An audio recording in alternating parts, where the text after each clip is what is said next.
성경 봉독 하겠습니다. 성경 봉독 마태복음 28장 18절에서 20절인데요. 다 보이시고 또 길지 않으니까 우리가 한 목소리로 크게 같이 함께 합독을 하겠습니다. 시작. 예수께서 나와 일러 가라사대 하늘과 땅의 모든 권세를 내게 주셨으니 그러므로 너희는 가서 모든 족속으로 제자를 삼아 아버지와 아들과 성령의 이름으로 세례를 주고 내가 너희에게 분부한 모든 것을 가르쳐 지키게 하라. 볼지어다 내가 세상 끝날까지 너희와 항상 함께 있으리라 하십니다.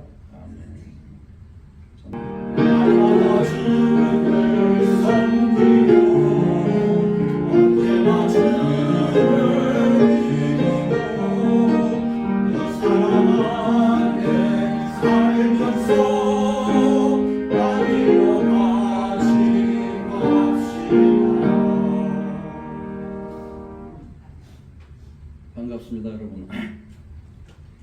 오랜만에 우리 복귀 한인교회 다녔었습니다. 여기저기 많이 다니면서 말씀을 증거하고 또 내일 모레면 제가 또 루마니아로 다시 갑니다. 그래서 한 3개월 있다가 또 오는데 쉽게 끝날 것 같은 우크라이나와 러시아 전쟁이 예상과는 달리 길어지고 피난 왔던 피난민들이 금방 돌아갈 거라고 생각했지만 돌아갈 수가 없고 이제는 돌아가고 싶어도 갈 곳이 없는 그런 사람들이 참 많습니다. 제가 조금 전에 찬송을 부르는데 날마다 주를 기리고 날마다 주를 찬양하고 그 사랑 안에서 삽시다. 이 찬송을 부르는데 참 그렇게만 살 수 있다면 얼마나 좋을까. 많은 사람들이 길을 잃고 헤매고 있고요. 많은 사람들이 고통 가운데 살고 있습니다. 우리가 주님 안에 있기 때문에 고통도 어려움도 이길 수 있는 거잖아요. 그렇기 때문에 주를 섬기며 산다는 것, 주를 믿고 산다는 것이 얼마나 귀한 것인가. 우리의 삶 속에서 정말 주님을 의지 않고 산다면 하루하루가 너무나 힘들 것 같다. 물론 먹을 것이 없고 육체가 약해지고 지진이 일어나고 전쟁이 일어나서 고통받는 사람들, 그런 사람들도 많지만 그 가운데서 저는 느끼는 것이 정말 저들이 주님을 만나고 천국에 대한 소망을 품고 산다면 그 어려움도 고통도 배고픔도 그래도 견딜 수 있을 것 같은데 정말 주님을 모르는 그런 사람들은 얼마나 낭망하고 낙담하고 괴로움에 살 것인가 이런 생각을 해봅니다. 그러면서도 그 반면에 정말 우리는 주님을 믿으면서 따뜻한 공간에서 아름다운 성전에서 예배하면서 그러면서도 늘 불만하고 불평하고 나는 왜 이러지? 나는 왜 남보다 못 살지?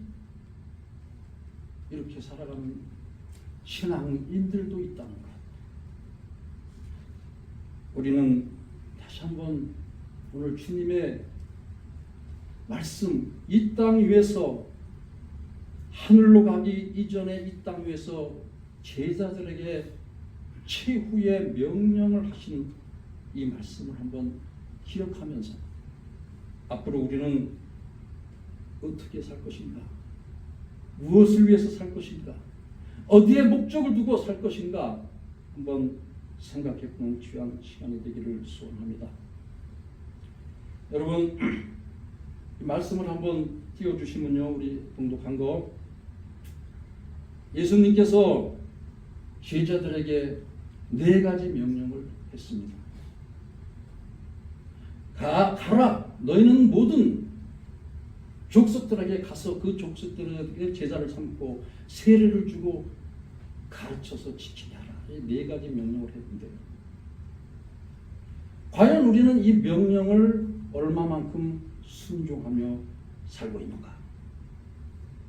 그 당시 물론 예수님을 따르던 12제자, 그의 제자들에게 핵심적으로 말씀하신 것이지만 오늘날 이 말씀은 우리 모두에게 예수를, 그리스도를 주라고 시인하는 모든 사람들에게 이 명령은 적용이 되는 것입니다. 여러분, 지금 우리는 어디로 가고 있습니까? 많은 교회들이 오라고만 합니다. 우리 교회로 오라고. 성가대가 너무나 찬양을 잘하고 우리 목사님 말씀이 너무나 좋고 끝나고 나면 2부 순서가 너무 좋고 밥 반찬이 너무 좋고 온갖 이야기들을 하면서 오라고만 합니다. 여러분, 물론 와야 할 수 있죠. 와서 배우고 또 가르쳐서 보내면 되잖아요.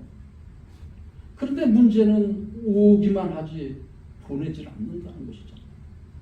가라고 가르치질 않고 있잖아요. 그래서 지금 교회들은요, 하나님의 교회가 아니고 세상의 무슨 기관처럼 그렇게 기관화되는 그런 현상이 지금 일어나고 있는 겁니다. 그래서 많은 사람들이 너 지금도 교회 다녀? 너 그 교회 나가? 그렇게 얘기하고 있고요. 또 많은 이단들이 요즘 세상을 발칵 뒤집히는 그 JMS라는 그 이단 우리 봤잖아요. 이렇게 사람들을 꼬드겨서 엉뚱한 길로 가게 하는 그런 일들이 지금 난무합니다. 여러분, 가는 것은요, 멀리 저처럼 저 멀리 루마니아 가고 아프리카 가고 그렇게 가라는 그런 의미가 아니에요. 여기서 생활 속으로 너희들의 삶의 현장으로 가라 이 말이에요. 복음은 교회에서만 유지되고 교회에서만 강조되는 것이 아니고 우리의 삶의 현장에서 적용이 돼야 된다.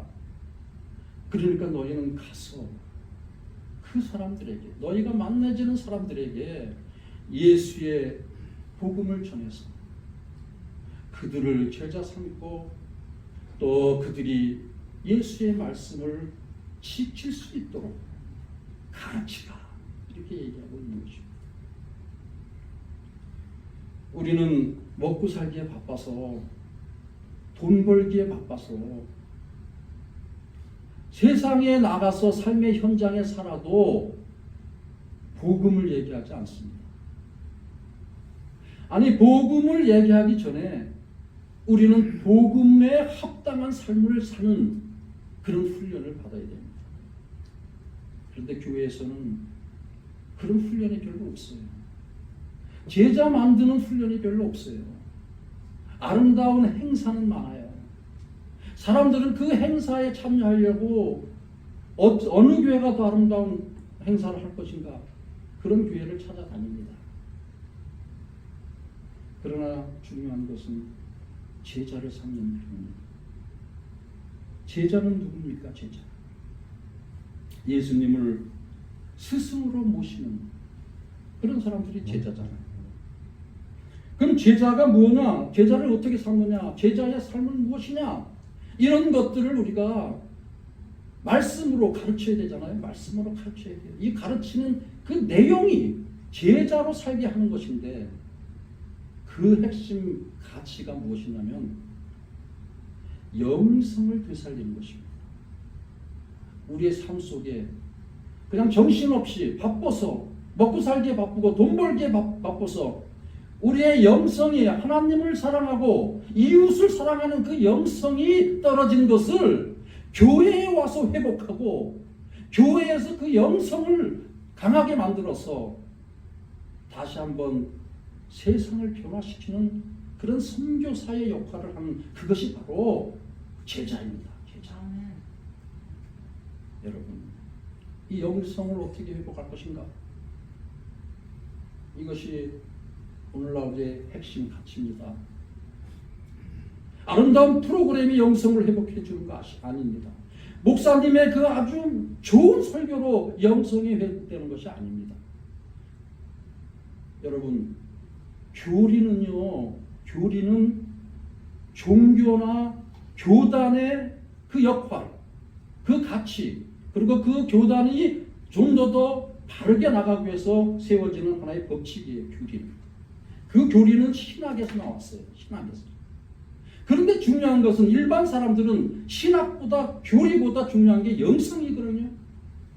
아무리 지식적으로 우리가 교리를 잘 알아도 진정한 신앙인으로 살지 못하면 그 신학이나 교리는 쓸모가 없잖아요. 이제 진정한 신앙생활을 하기 위해서 교리가 필요하지만 그 이전에 더욱 중요한 것은 영성인데 그 영성의 회복은 어디서 오냐면 기도에서 옵니다. 기도. 여러분 기도 생활 얼마나 하십니까? 새벽 기도를 강조하고 교회 와서 무슨 기도 모임 하는데요. 이런 교회적인 것보다는 개인의 영성, 나 자신과 하나님과의 만남을 추구하는 그 자신의 영성을 우리는 회복해야 됩니다. 오늘날 교단과 교회들이요, 교회의 확충을 위해서 기도를 강조하는데 많은 문제가 있습니다. 무엇을 위해서 기도하냐면 교회를 위해서, 나라를 위해서. 우리의 기도 제목들이 상당히 거창해요. 그런데 중요한 것은요, 내 영성을 바로 살리는 기도가 없으면 아무런 가치가 없습니다. 내 영성이 바로 쓰고, 그리고 교회를 위해서, 나라를 위해서, 또 다른 것을 위해서 기도를 해야 되는데, 나는 죽어가는데, 나는 지금 아무것도 없는 빈 껍데기인데, 입으로만 늘 나라를 위해서, 통일을 위해서, 교회를 위해서, 무슨 고통받는 그런 튀르키예나 우크라이나 이런 사람들 위해서 우리가 기도한다고 무슨 변화가 있습니까? 여러분, 우리가 다시 한번 잘 생각할 것은 우리의 신앙의 삶의 기초, 우리의 영성의 기초는 기도인데 이 기도를 어떻게 하느냐에 따라서 나는 참 제자가 되느냐 거짓 제자가 되느냐 이런 기로에 서게 됩니다. 예수님께서 우리에게 기도를 가르쳐줬어요. 많은 종교들이요, 불교든 이슬람교든 천주교든 정교회든 많은 종교들의 그 핵심이 어디에 있냐면 전부 기도에 있어요. 묵상에 있고 명상에 있습니다.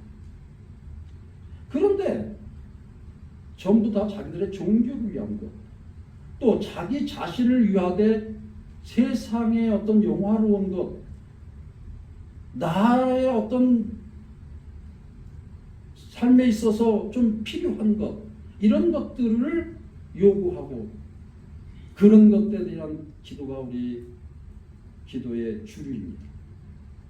그러나 여러분, 정말 나는 그리스도의 참 제자로 살겠노라, 주 안에서 주님의 사랑을 느끼며 주만 섬기며 살겠노라, 이런 확신을 가지고 이런 다짐을 가지고 기도해 보신 적이 있습니까?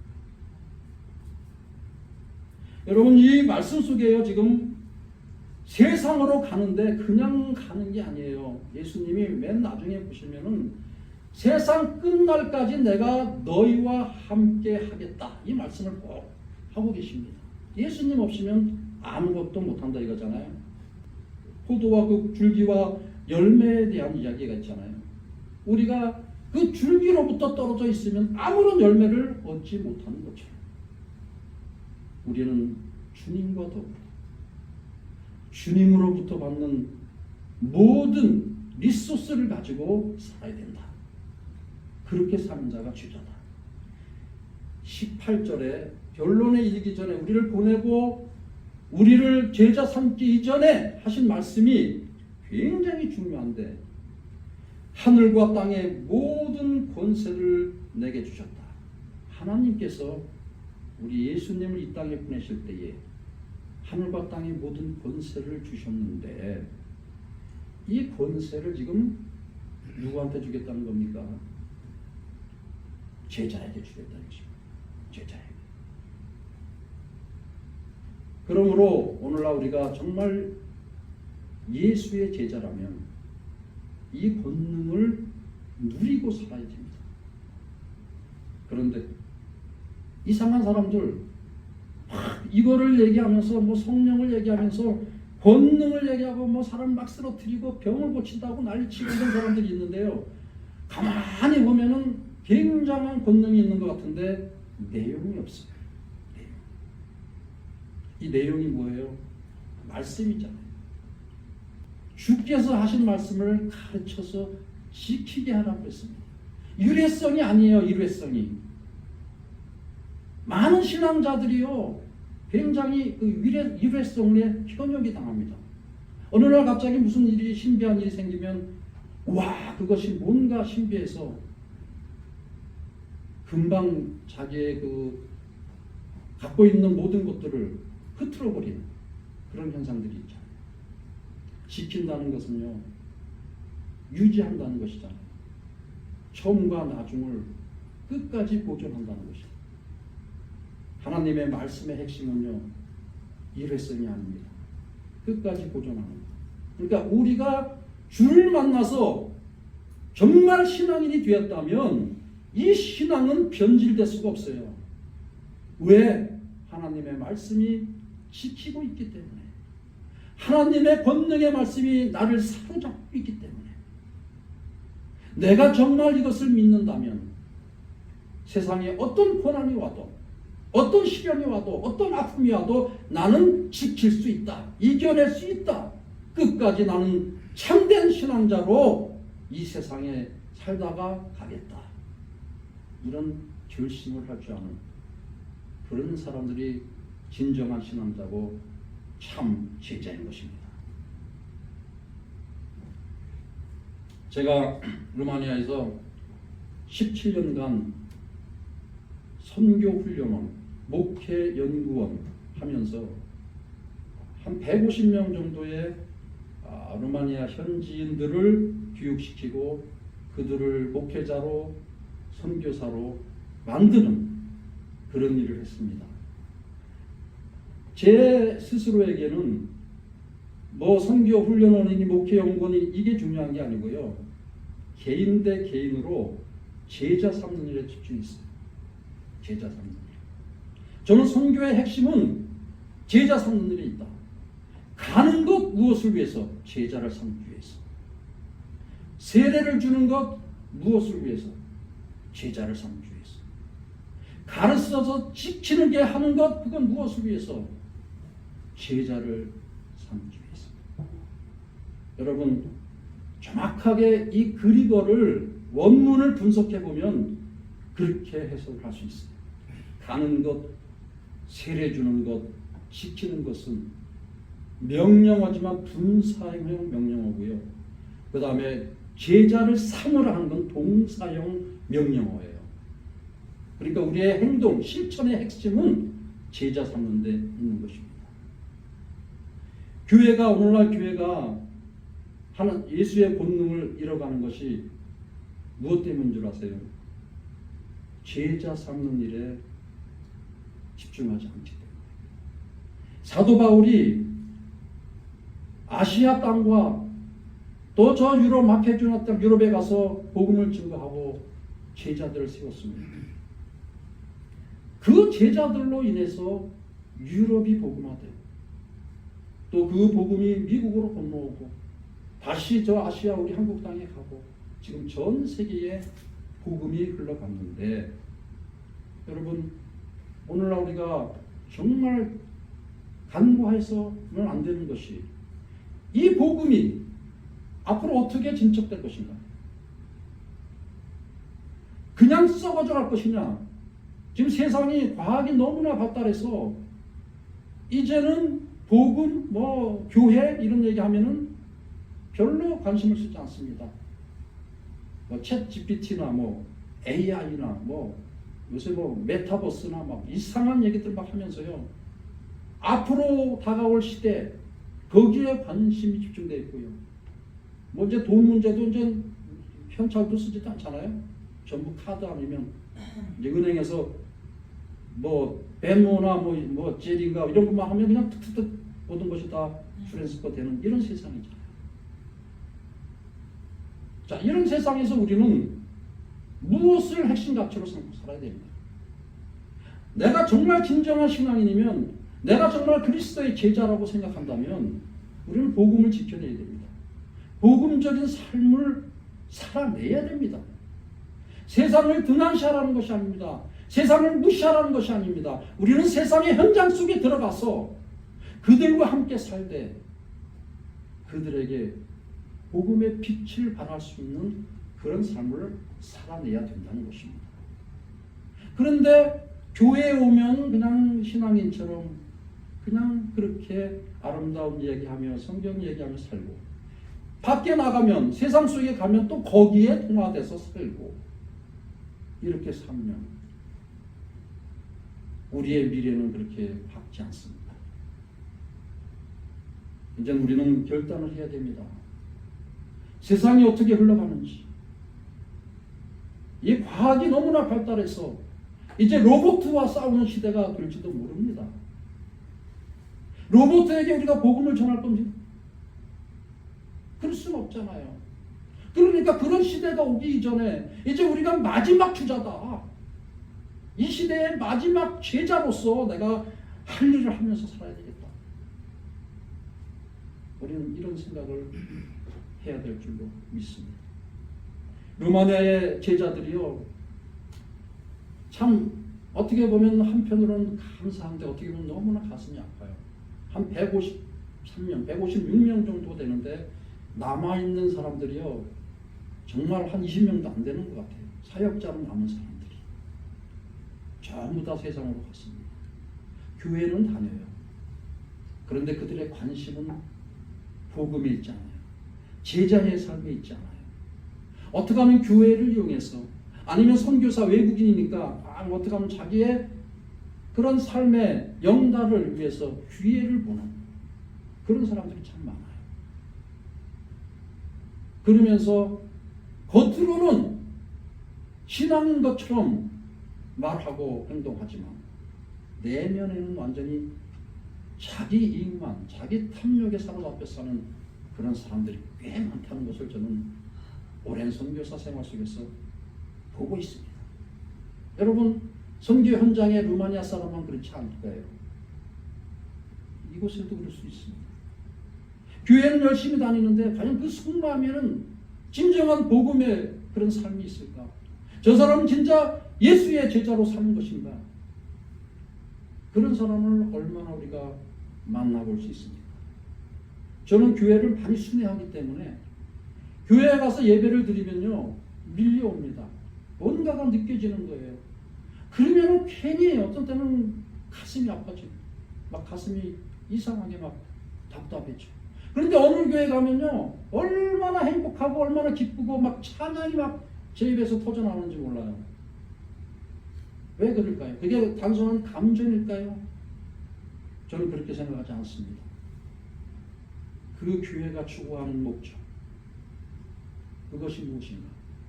여러분, 제가 교리에 대해서 얘기했지만요, 교리는 종교나 교단의 목적을 추구하고 있는 거예요. 그런데 우리의 영성은 우리 인생이 어디로 흘러가는가, 나의 인생의 목적은 무엇인가, 이것을 바라보고 우리는 기도하는 거예요. 여러분, 그럼 교회에서는요, 우리의 인생이 무엇인가 이것을 가르쳐줘야 되는 거 아니면 인생의 목적에 대해서 얘기해주고, 그리고 우리 신앙자의 삶을 그렇게 이끌어줘야 되는 거 아닙니까? 교단과 종교의 목적만 강조해서는 안 된다는 거잖아요. 그런데 많은 교회들이, 많은 종교들이 자기들의 교단, 자기들의 종교만을 내세우는 그런 가르침이 너무나 팽배되어 있다는 것이죠.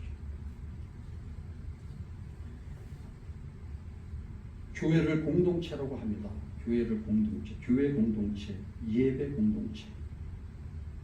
공동체라는 말은요, 함께 한다는 거잖아요. 함께 하는. 그런데 형식은 함께 하는데 각자의 마음은 전부 달라요. 여러분, 그 공동체가 아름답습니까? 그렇지 않아요. 그래서 우리는 그 각자의 마음을 하나로 모으는 거기에 힘을 써야지. 그럼 자동적으로 공동체가 형성되는 거 아니겠습니까? 끼리끼리 논다는 게 왜 그런 거예요? 마음이 통하는 사람끼리 노는 거잖아요. 교회가 하나님의 말씀으로 통하는 그런 사람들끼리 모이는 게 교회 아닙니까? 그런데 하나님의 말씀으로 통하지 않는 사람들도 다 와서 뭐 중직도 맡고 뭐 장로도 맡고 뭐 때로는 목사들도 그렇게, 예? 그런 목적을 가지고 교회를 하는 그런 목사들도 있지 않습니까? 그러면 어떻게 교회가 맑은 영혼의 쉼터가 됩니까? 우리가 정말 교회가 맑은 영혼의 쉼터가 되려면 복음에 사로잡힌 주님의 말씀으로 내 마음이 가득 찬 이런 사람끼리 같이 모여서 그렇게 예배할 때에 진정한 영혼의 쉼터가 될 줄로 믿습니다. 우리가 이렇게 구호를 내세우는 것은 그렇게 추구하기 위한 거 아니겠어요? 그냥 외치기만 하면 그거는 우리는 꽹과리잖아요. 그래서 우리가 외침보다는 실속을, 내실을 기하는 게 바로 그게 가르쳐 지키게 하는 거예요. 제자를 삶으로 할 때는 그 가르쳐 지키려는 것을 핵심인데, 그것은 아까 그랬잖아요. 제가 영성이라. 각자의 영성이 회복되면 교회는 살아납니다. 교회는 살아납니다. 오늘날 교회들이 힘이 없는 것은요, 우리 각자가 제대로 예수의 제자로 살지 않기 때문에 그래요. 우리 각자가 영성이 없기 때문에 그래요. 천주교나 정교회는요, 영성이 되게 강하다고 자기들이 자부합니다. 저는 정교회 나라에서 살고 있잖아요. 굉장히 영성이 강한 그런 정교회. 그래서 한번 수도원도 가보고요, 한번 영성을 배우러 가보면 아유, 진짜 영성 하나도 없어요. 그냥 형식과 전통만 존중해요. 우리가 추구하는 그거보다 훨씬 더 강한 것처럼 느껴지지만 내용에 있어서는, 실질적인 영적인 삶에 있어서는 그들은 잠자고 있습니다. 그래서 제가 가슴이 아픈 거예요. 여러분, 겉으로만 우리가 거룩한 것 같고 겸손한 것 같고 그렇게 살아갈 것이 아니라 정말 내 안에 예수의 그 본능이 있는가,